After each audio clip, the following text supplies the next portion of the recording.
Um,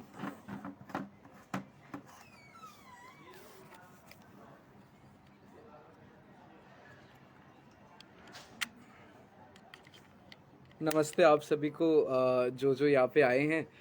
हम बस 1 minute 2 minute और इंतज़ार करते हैं और उसके बाद शुरू कर लेते हैं। देख लेते हैं कि कौन कौन ज्वाइन करेगा।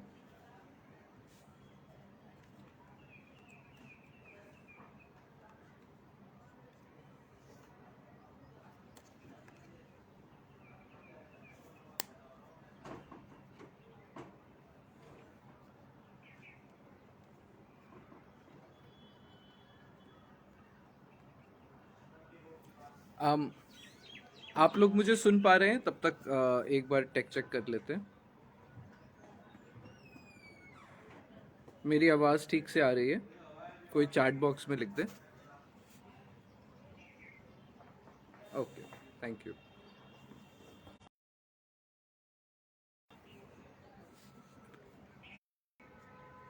ठीक है। um, मैं शुरू करता हूँ। पहले तो मैं अपने आप का परिचय ही दे देता हूँ आपके सामने। मैं संकल्प सुमन हूँ। अभी पर्यावरण संरक्षण गतिविधि मानव रचना पार्लियामेंट में उन्होंने नेशनल एनवायरमेंटल यूथ पार्लियामेंट का आयोजन किया था। वहाँ पर ये कंपटीशन एक नेशनल लेवल का कंपटीशन था। 3 लेवल्स में हुआ था। यूनिवर्सिटी लेवल, फिर रीजनल लेवल, जो कि मेरे जैसे स्टेट क्षेत्र में दिल्ली हरियाणा का रीजन था, तो हमारा फाइनल्स हुआ। और फिर उनसे 50,000 बच्चों में 150 बच्चे सेलेक्ट होके फाइनल्स में नेशनल्स में पहुंचे, जो कि दिल्ली में असली पार्लियामेंट के प्राइड हॉल में हुआ। तो इस कंपटीशन में मैंने पार्ट लिया। और मैं अपने यूनिवर्सिटी में और फिर रीजनल दिल्ली हरियाणा रीजन में फर्स्ट रैंक मेरी आई। एंड पार्लियामेंट में भी मुझे नेशनल यूथ आइकन का अवार्ड मिला। तो ये मेरा इंट्रोडक्शन है।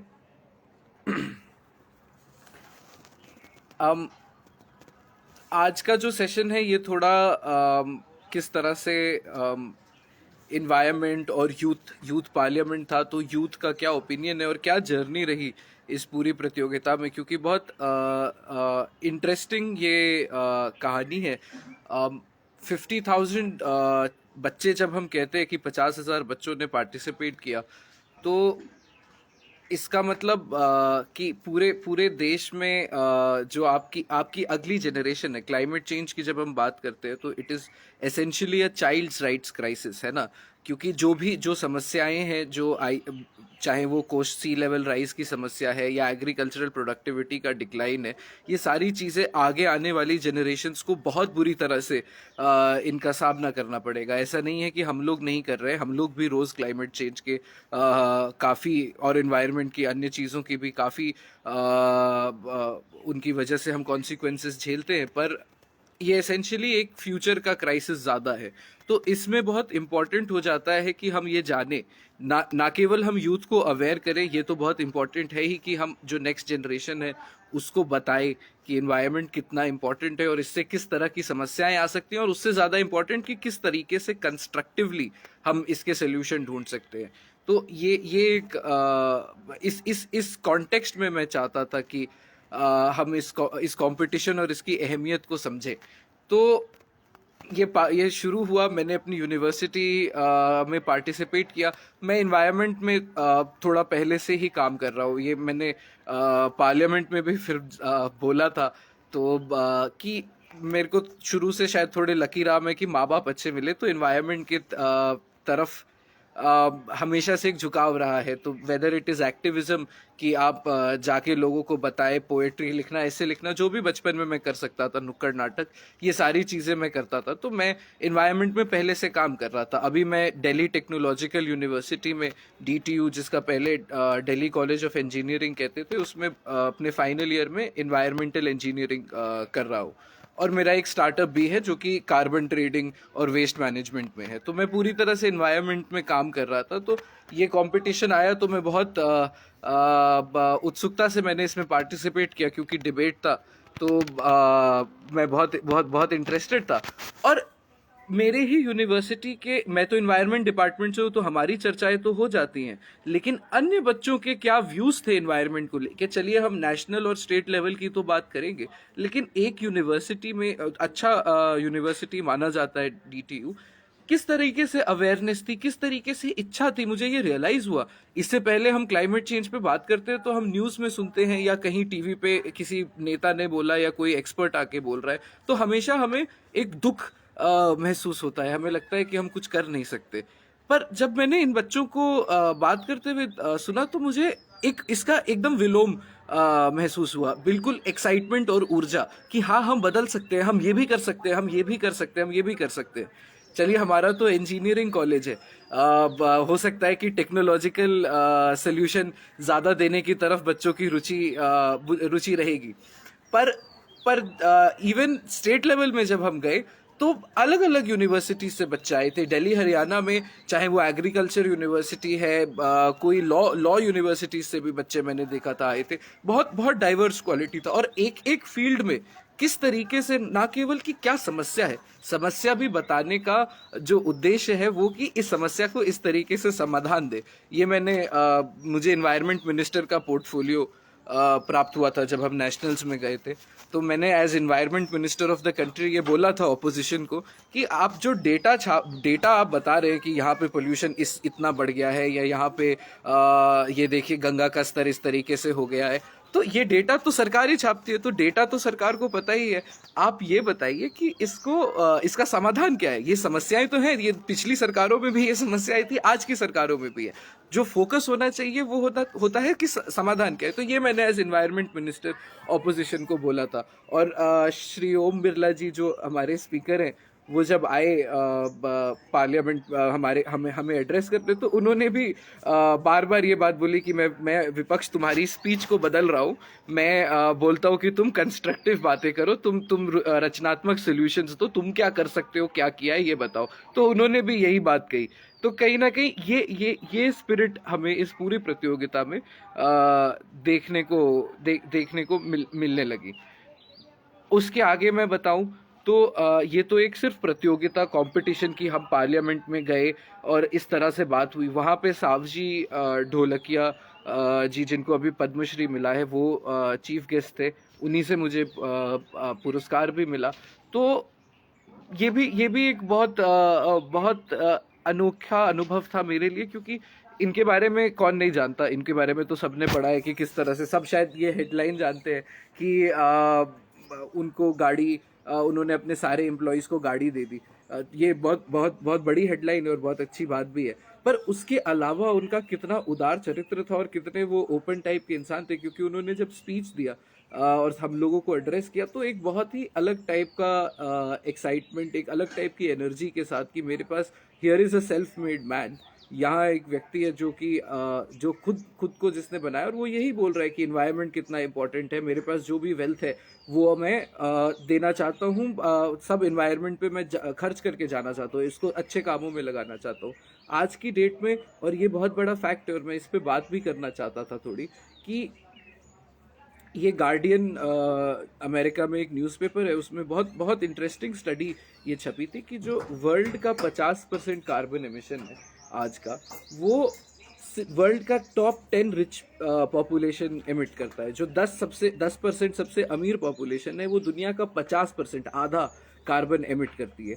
ये बहुत बड़ी समस्या है कि ये भारत के कॉन्टेक्स्ट में और भी बहुत, उससे भी ज़्यादा अहम हो जाती है ये बात, क्योंकि असली बात ये है कि हमने क्लाइमेट चेंज नहीं किया। हमारा तो हमने तो कोयला जलाना अभी शुरू किया है। जो जो कंट्रीज यूरोप में, इंग्लैंड हो गया, फ्रांस हो गया, जो भी यूरोपियन कंट्रीज, अमेरिकन कंट्रीज हैं, इन लोगों ने इंडस्ट्रियल रेवोल्यूशन किया 1850 से।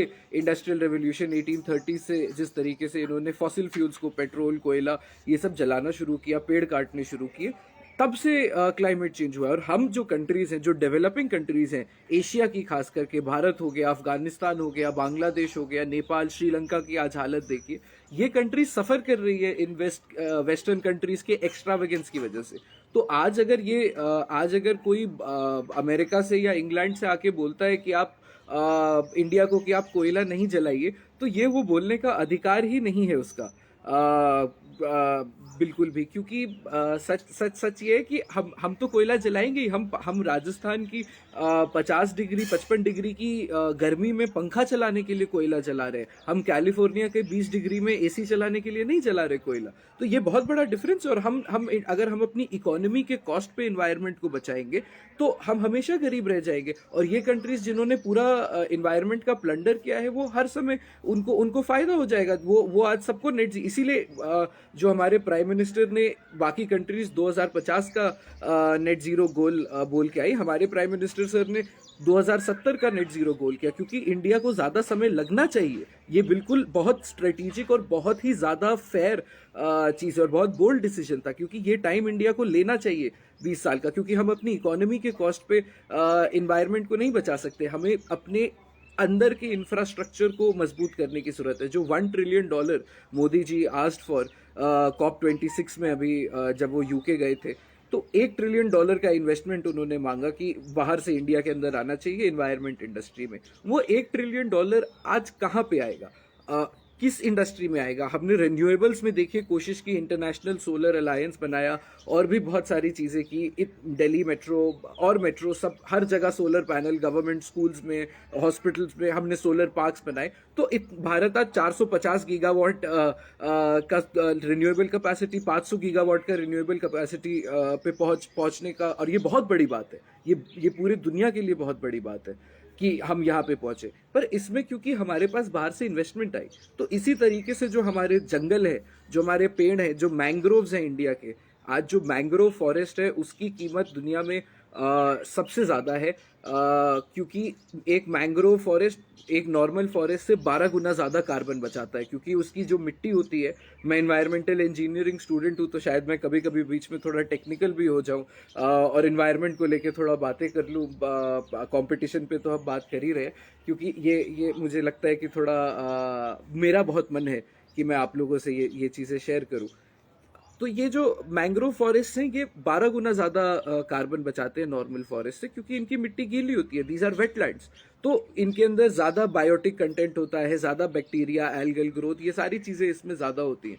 तो इनकी कितनी कीमत है? सुंदरबन हमें पता है बंगाल में है, पौंडीचेरी में मैंग्रोव्स हैं, और भी मध्य प्रदेश में मैंग्रोव्स हैं। इन सब की कंजर्वेशन पे इस बार तो मुझे खुशी है कि हमारे पास इन्वायरमेंट मिनिस्टर इस तरीके से है कि जो कि वेटलैंड्स की बात कर रहे हैं। पहली बार मैं राज्यसभा देख रहा था एक दिन, तो मैंने वर्ल्ड वेटलैंड वीक चल रहा था, वेटलैंड्स की क्या इंपॉर्टेंस है वो श्री भूपेंद्र यादव राज्यसभा में बता रहे थे। मैं बहुत खुश हुआ कि कम से कम इंडिया का टारगेट है कि 63 वेटलैंड्स को हम रामासर कन्वेंशन में डालेंगे। ये बहुत बड़ी बात है, ये बहुत एम्बिशियस विजन है, और इसको हमें ये सेलिब्रेट करना चाहिए कि हम रिन्यूएबल्स पे भी फोकस कर रहे हैं, हम वेटलैंड्स पे फोकस कर रहे हैं, हम फॉरेस्ट एरिया बढ़ाने पे फोकस कर रहे हैं, हम सॉइल की सैलिनिटी, जो भी हमारे कोस्टल एरियाज हैं, जैसे मुंबई हो गया, पौंडीचेरी हो गया, केरला के तिरुवनंतपुरम हो गया, बहुत सारी जगहों पे सॉइल की सैलिनिटी जिस तरीके से बढ़ रही है, एग्रीकल्चरल प्रोडक्टिविटी कम हो रही है। और एक और बात मैं बता दूं, क्योंकि प्रकृति को हमें, मतलब मैं ऐसा मानता हूँ कि जो भगवान है वो तो हमने शेप दे दिया उसको कि हाँ ऐसे हाथ पैर सर होगा, ये सब तो हमारा क्योंकि माइंड लिमिटेड है तो हम परसीव करने के लिए, लेकिन है तो नेचर ही, प्रकृति ही सब कुछ है, इसी के अंदर से सब निकलता है। तो हम इंसानों को बहुत कम पता है, we don't know that much. तो जब हम इन्वायरमेंट के साथ टैम्पर करते हैं, चाहे हम डैम बना रहे हैं या कुछ भी इकोसिस्टम के साथ टैम्पर करते हैं, वो किस तरीके से कब हमारे पास वापस आके हमें नुकसान करेगा, ये हमें नहीं हम नहीं इसको कैलकुलेट कर सकते। मैं बिल गेट्स ने एक बुक लिखी अभी क्लाइमेट चेंज पे, how to avoid a climate disaster, उसमें उन्होंने एक एग्जांपल दिया ISIS का, कि 2011 में अगर आप याद कीजिए, तो जब ISIS बना, जब दुनिया उसकी बात कर रही थी, दैट वाज 2012-2013। उस समय सीरिया में, इराक में उनका बहुत वो हो गया। लेकिन 2011 में सीरिया में क्या हुआ? क्योंकि एग्रीकल्चरल प्रोडक्टिविटी डिक्लाइन करने लगी। क्या है कि अर्थ का जो सरफेस टेम्परेचर है वो लगातार बढ़ रहा है। मतलब हमारा टारगेट था है पेरिस में कि 1.5 डिग्री से ज़्यादा नहीं बढ़े, ये 2040 में ही बढ़ जाएगा, अभी 1.3 डिग्री तक पहुंच चुका है। तो जब अर्थ के सरफेस का टेम्परेचर बढ़ता है तो जो पानी रोकने की कैपेसिटी होती है मिट्टी की वो खत्म हो जाती है, तो जो पौधे उगते हैं उसके ऊपर वो कम उगने लगते हैं, तो एग्रीकल्चरल प्रोडक्टिविटी कम हो जाती है। तो ये होने लगा तो सीरिया के गाँव में बहुत सूखा पड़ने लगा, तो गांव से हजारों लोग उठ के शहर की तरफ गए। अब ये कौन लोग थे? ये वो अब इन लोगों के पास ना नौकरी है, ना कोई पर्पस है, ना घर है, ये लोग बस भुखमरी और ये बस पैसे चाहते हैं या एक घर चाहते हैं, एक पर्पस चाहते हैं, और ये सारे लोग सोल्जर्स बन गए आईएसआईएस के। तो इतने बड़े, जिसने पूरी दुनिया के नाक में दम कर दिया, और कितनी बड़ी समस्या है इंडिया में भी कहीं कहीं ये समस्या कभी कभी सुनने को मिल जाती है। लेकिन ये शुरू क्यों हुआ? ये शुरू इसीलिए हुआ क्योंकि हम नेचर के साथ खिलवाड़ कर रहे हैं। सीरिया के गाँव में वो ड्राउट पड़ता, मैं ये नहीं कह रहा कि उनकी आइडियोलॉजी क्लाइमेट चेंज से रिलेटेड है, पर जो जो जो उनके सोल्जर्स थे वो कहाँ से आए? वो लोग खेती करते, वो लोग नहीं जाते ये काम करने, पर उनके पास खाने को नहीं था, वो भटके हुए लोग थे या जो भी थे, और या उनको फिर उसके बाद ब्रेन वॉश किया, जो भी। तो बट इसके पीछे एनवायरनमेंट है, तो we should not mess up with the environment. तो जो भी नेचर बेस्ड सोल्यूशन है इंडिया के, चाहे वो हमारे जंगल बचाना हो, एग्रीकल्चर बचाना हो। अभी पंजाब में हम इतना चावल उगा चुके हैं ग्रीन रेवोल्यूशन के बाद कि पानी खत्म हो गया है। तो अब हम कितना चावल उगा पाएंगे अगले आने वाले 10-20 साल में, मुझे नहीं पता। ये बहुत बड़ी समस्या हो गई है। चेन्नई में मुझे पता चला, एक बच्चे ने ही यूथ पार्लियामेंट में बोला कि रोज ट्रेन से पानी जाता है चेन्नई में। ये पढ़ा था कहीं, मैं भूल गया था, ये बात दोबारा सुनने को आया, तो मैंने सोचा कि बताइए, आपकी पीने का पानी ट्रेन से जा रहा है, क्या होगा? इस तरीके से, जिस तरीके से एनवायरनमेंट को हम धीरे धीरे डिस्ट्रॉय कर रहे हैं, और हमें लगता है कि ये कल की प्रॉब्लम है, आज की प्रॉब्लम नहीं है। लेकिन आप समझिए कि किस आज की प्रॉब्लम है। मैं दिल्ली का रहने वाला हूँ। अगर यहाँ कोई और दिल्ली का है तो याद कीजिए, दिल्ली में मानसून कब आता था? जून जुलाई के आसपास मानसून आता था। 15 अगस्त तक तो आसमान इतना क्लियर हो जाता था कि हम पतंग उड़ाते थे। लेकिन इस बार क्या हुआ? इस बार सितंबर में जाके बारिश आई, और वो भी कितने 2-3 दिनों की बारिश थी, उसका कोई वो नहीं था। और बिहार में इसका ऑपोजिट देखिए, क्योंकि मेरे माँ बाप, मतलब एसेंशियली मैं बिहार से हूँ, तो बिहार में मैं था जून में, पूरे महीने हर एक दिन मैं राजगीर में था, हर एक दिन बारिश हुई है वहाँ पे। कोसी नदी जो 5-6 साल में नाना जी बताते थे जो बहती थी, बाढ़ आता था जिसमें, और बाढ़ आता है तो इकोनॉमिक डैमेज भी होता है। साइक्लोन आम्फान आया था तो $1 बिलियन का डैमेज हो गया था। तो ये कोसी नदी हर साल अब बह रही है। तो क्लाइमेट चेंज आज की प्रॉब्लम है, हम लोग रोज इसका नुकसान झेल रहे हैं, हमें पता नहीं है, क्योंकि नेचर इतना वास्ट है और इंसान इतना लिमिटेड है। हम बहुत छोटा स्पीशीज है, हमें जितना समझदार लगता है हम उतने समझदार नहीं है। तो हमें हम नहीं समझ पाते हैं कि किस तरह से क्लाइमेट चेंज हमें इफेक्ट कर रहा है आज भी, और आगे क्या होगा। अभी हिंदू में अखबार में अर्थ डे के दिन, हमने भी अर्थ डे मनाया परसों, तो उसमें छपा था कि वीट का, अभी गेहूं का प्राइस भी कितना बढ़ चुका है, क्योंकि यूक्रेन रशिया का वॉर चल रहा है, ग्लोबल इन्फ्लेशन इतना हो गया है। लेकिन साथ साथ क्योंकि क्लाइमेट चेंज हो रहा है, वीट का प्रोडक्शन 20% कम हो गया। 20% अगर गेहूं का प्रोडक्शन कम हो जाता है तो आप सोचिए कितनी बड़ी बात है। कोरोना में हमने देखा था कि ऑब्वियसली जो एक ऊपर का वर्ग है पॉपुलेशन का, उसको चीजें आसानी से मिलेंगी, लेकिन जो नीचे का वर्ग है, और इंडिया बहुत बड़ी कंट्री है, गवर्नमेंट्स जितनी बड़ी भी गवर्नमेंट्स आ जाए, वो कितने लोगों को कहाँ तक पहुंचाएंगी? तो किस तरह से दंगे होंगे खानों के लिए, क्या होगा? हमें इस फ्यूचर को अवॉइड करना है। तो मैं यही बात कर रहा था, और अब मैं क्वेश्चंस के लिए इनवाइट करूंगा इसके बाद। लेकिन कि ये फ्यूचर के लिए हम लड़ाई कर रहे हैं, या हम जो भी ये जो पर्यावरण संरक्षण गतिविधि, और राकेश सर ने जो भी स्पीच में अपने बोला था कि बहुत सारे तमाम लोगों का उन्होंने बात किया था जो कि इंडिया के अलग अलग कोनों में बहुत अच्छा काम कर रहे हैं एनवायरनमेंट के लिए। तो उनका मैसेज, उनका जो लीडरशिप है, और साथ साथ मार्केट बेस्ड सोल्यूशंस कितने इंपॉर्टेंट है इंडिया के लिए। जैसे जो मेरा स्टार्टअप है वो कार्बन ट्रेडिंग, इंडिया का पहला कार्बन मार्केट प्लेस बना रहा है, ताकि ब्लॉकचेन्स पे कार्बन ट्रेडिंग हो। 30 सेंट्स मिलते हैं इंडिया के कार्बन क्रेडिट्स को, बाहर का एवरेज प्राइस से का 10% भी नहीं है, जो कि $5 एवरेज प्राइस है, हमें 30 सेंट मिलता है।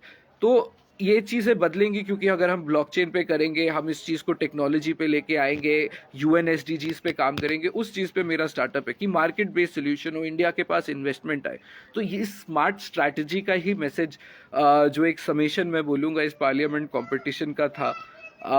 अब अगर किसी के पास कोई क्वेश्चंस हैं तो प्लीज़ आप चैट बॉक्स में डालें।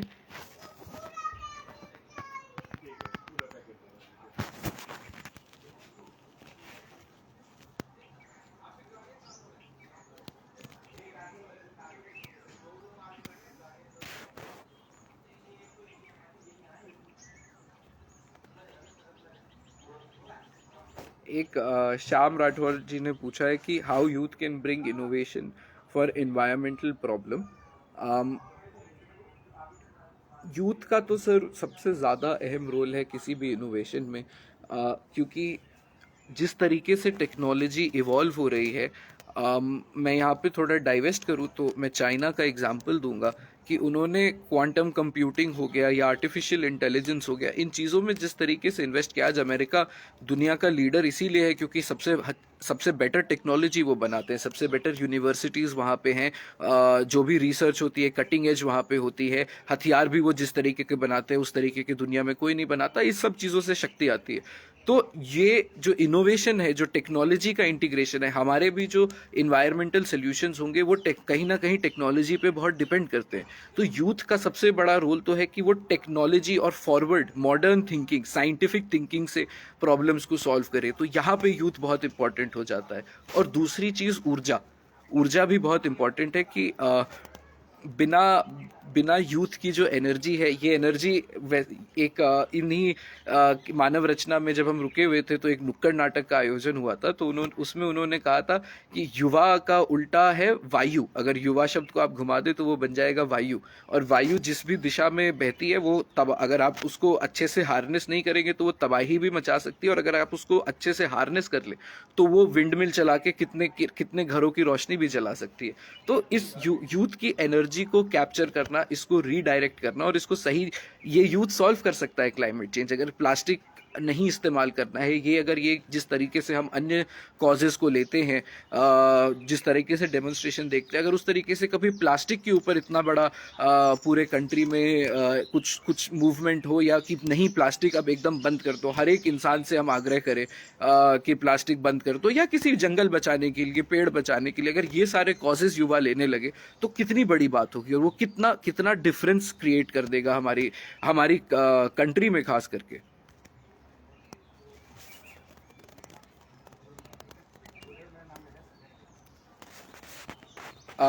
चलिए, आई थिंक कोई क्वेश्चन और है तो प्लीज।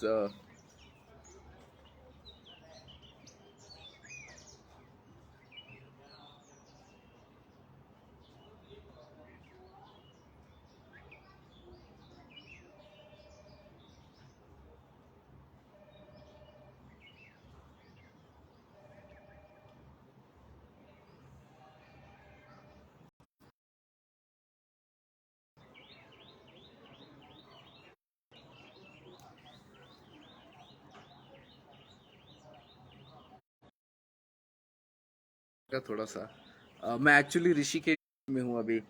मैं अपने ही स्टार्टअप के काम से इधर आया हुआ था, और ऋषिकेश में भी आके अभी मैं देख रहा था, गंगा गंगा किनारे ही हमारा रिजॉर्ट है। एंड जिस तरीके से जिस तरीके से यहाँ पे एक एक एक सेकेंड कह रहा था कि यहाँ पर भी अभी एक क्लाइमेट चेंज की वजह से यहाँ पर अभी बाढ़ आई थी, और हाइडल पावर प्लांट्स हम जिस तरीके से यहाँ हाइडल प्रोजेक्ट्स बना रहे हैं, ये यहाँ की इकोसिस्टम को बहुत बुरी तरह से डिस्ट्रॉय कर रहा है। कूड़ा भी, अब तो हालांकि गंगा बहुत साफ लगने लगी है पहले के कंपैरिजन में, तो मैं, क्योंकि पहले भी ऋषिकेश बहुत पसंद है मुझे आना, तो लेकिन अब तो काफ़ी साफ है। लेकिन फिर भी हमारा यहाँ इस जगह पे, इतनी सुंदर जगह पे भी जिस तरीके से क्लाइमेट चेंज इफेक्ट कर रहा है, it is a problem of today. और ये बात ही, बस यही मैसेज था वहाँ पर भी कि हमें market based, nature based, technological based इस तरीके के सोल्यूशन चाहिए जो इंडिया के लिए, बाहर का वेस्ट का कॉपी पेस्ट करके हमें कोई फायदा नहीं है। हमें इंडियन इंडियन तरीके से, और इंडिया का ही तरीका सस्टेनेबल लिविंग का है। हम जो बात करते हैं सर्वे भवन्तु सुखिनः, सर्वे सन्तु निरामया, सर्वे भद्राणि पश्यन्तु माँ कश्चित् दुःख भाग् भवेत्, इसका क्या मतलब है? इसका मतलब है कि सब सुखी रहे, सब किसी को भी दुख ना हो, सभी निरोग रहे। ये हमारा फिलॉसफी है। हम सस्टेनेबल लिविंग जानते हैं, हमें ये चीज़ दुनिया को सिखानी है, पर इसके लिए हमें भी थोड़ी मेहनत की ज़रूरत है। हमें भी अभी काफ़ी काफ़ी एवेन्यूज़ में काम करने की ज़रूरत है। हमें अब प्लास्टिक किस तरीके से हम यूज़ कर रहे हैं उस पर हमें विचार करना चाहिए। हम अपने कूड़े का क्या करते हैं, हम अपना ई वेस्ट रिसाइकल करते हैं या नहीं करते हैं। हम क्या लो कार्बन प्रोडक्ट्स, कभी दिमाग में आता है कि हम अच्छा ये लो कार्बन है या नहीं, ये चेक करें कोई सामान खरीदने से पहले। ये सारी चीज़ें और अवेयरनेस, जिस तरीके से हम वृक्षारोपण कर सकते हैं, पर्यावरण संरक्षण गतिविधि, तो इस मामले में मैं इनके बारे में जितना भी बोलूँ वो कम है। लेकिन जिस तरीके से केवल अगर एक चीज़ उठा ले, पेड़ लगाना ही, तो पेड़ लगाने में भी जिस तरीके से इन्होंने काम किया, पर वो और भी चीज़ें, प्लास्टिक हो, हरित करो, हर एक चीज़ में कॉन्सेप्ट भी इतना अच्छा। तो यही मैसेज है, और इसी के साथ मैं अब एंड करता हूँ इस सेशन को। थैंक यू सो मच, इतने सारे लोग आए, आप लोगों ने सबने पार्ट लिया। मुझे बहुत खुशी हुई कि मैंने ये अवार्ड लिया। National youth icon is a big thing, and I hope कि I am able to live up to it. I either way, ये अवार्ड मुझे मिले ना मिले, मैं इन्वायरमेंट, थोड़ा सेल्फिश रीज़न हो सकता है क्योंकि मेरा अपना फ्यूचर भी इन्वायरमेंट पे ही डिपेंड करता है, ये नहीं रहेगा तो मैं नहीं रहूँगा, पर इन्वायरमेंट में ही काम करना है। तो आई होप कि आप लोगों को भी कुछ सीखने को मिला होगा।